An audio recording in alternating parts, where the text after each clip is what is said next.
I'm Chef Julia Dunaway, and today I'm going to be making some Chewy Pecan Cookies. These cookies are so good. So I hope when you make them, you have someone you can give them to, because if you have them around, you will have a hard time resisting them. And they're plant-based, no oil, which is what I do. I cook whole food plant-based, no oil. I don't make a lot of sweets because I try to stay away from them as much as possible and try not to use too much sugar or maple syrup and all that kind of stuff. But occasionally, there's a time where you want to make something, take it somewhere, have a dessert, and this just hits the spot. I made a similar cookie to these in my Cajun class. So it was plant-based Cajun favorites I taught recently. And a lot of people didn't take the class because they don't like Cajun food, they said, because they think it's spicy, but it's really not that spicy. So I had so many requests for these cookies, I thought, well, I'll just make a YouTube video of the cookies. So I'm gonna just put everything in my bowl, mix it up, and get them in the oven. It's a very simple recipe.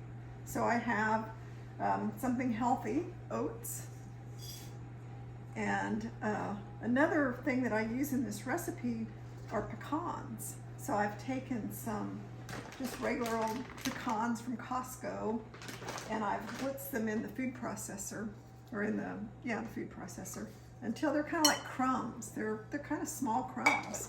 So I'll be using those, and then I have these rice crispy organic rice cereal, brown rice cereal. It looks like this. It's called crispy rice, and it's made just from brown rice flour. That's it. A little cane sugar, not much, and a little sea salt and molasses. I use it occasionally. I think it's fine.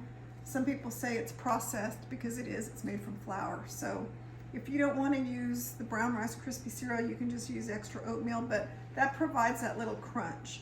This is a couple of tablespoons of turbinado sugar. Looks like this. You can also use date sugar if you don't want to use cane sugar.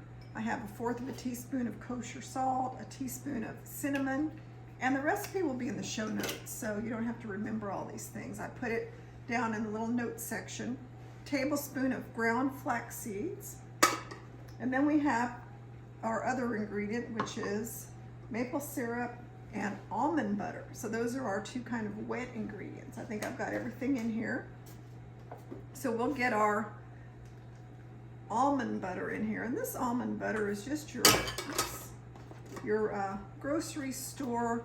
It's the bulk section. In my grocery store, they have a pre-packed Eastwind Almond Butter, smooth with no salt. And then we have 6 tablespoons of good old maple syrup. I didn't bring my maple syrup container in here, but this is, just one of those really nice, expensive maple syrup, the real thing, 100% maple syrup. You don't really want to use imitation maple syrup because really it's like corn syrup. It's not really even maple syrup. When I was a kid growing up, I think all we ever had was, log cabin imitation maple syrup. I thought that's how it was supposed to taste because that's all we ever had. And then when I tasted real maple syrup, I thought it tasted funny. It took me years before I liked it because I thought it had an odd taste. Well, what it was it tasted like something from a real thing, from a tree, instead of high fructose corn syrup. So it kind of makes me laugh now that I think of the fact that I didn't like the real maple syrup. Okay, so I'm mixing this up really well because we want to make sure we get this almond butter cut in here with all the nuts and all the stuff. And while I'm doing that, I'm going to talk about variations. So you could add chocolate. I have some chocolate discs here. I'm not going to add them to the cookies, but I would. I have before. I've made a cherry chocolate version of these cookies. These are from El Rey, Venezuela chocolate. They're 70% dark chocolate. They're so good. I get these from the El Rey chocolate store in Stonewall, Texas. So those would be a really nice addition. In another version of this cookie, I used dried cherries and chocolate, and I think I used walnuts. So you can use any. Okay, I'm back with the cookies, but I checked my last video clip and it was missing a piece. I don't know what happened, technical glitches, but what it left with was I was still mixing the dough. So it didn't show that I scooped it out with this 2 tablespoon scoop. Made about, I think 17, thought I'd make about 16, but it made about 17 cookies. Cooked it at 350 for 9 minutes. And then I let it sit here for maybe 5 minutes so that they would firm up because, whoops, there went the pecan. Because if you don't let it firm up for 5 minutes or so, they're kind of soft and chewy when they first come up. And that pecan fell off. You can use a little maple syrup as glue and make it stick back on. So that's what I did to most of them before I put them in the oven, but I may have missed that one. So just keep that in mind, that you can put a little bit of maple syrup on the pecan and stick it on top of the cookie, and that will stick it on there. Because this kind of cookie dough is not very wet.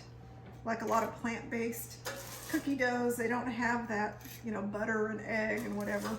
So there you go, this is it. This is the Chewy Pecan Cookies. You can't really eat them now because they're too hot, but what they do is they just kind of develop a nice, I can take one, and you can see it's kind of a soft cookie, but as it firms up, it just becomes kind of a crispy and chewy cookie. Crispy and chewy at the same time, and utterly delicious. Just the right amount of sweetness. The pecans have that nuttiness, cinnamon and maple syrup. It's just a perfect bite of cookie. So I hope you make this, and thanks for watching this. I have a lot of YouTube videos for all kinds of food, and I hope you subscribe to my channel, and thank you for watching. Bye-bye for now.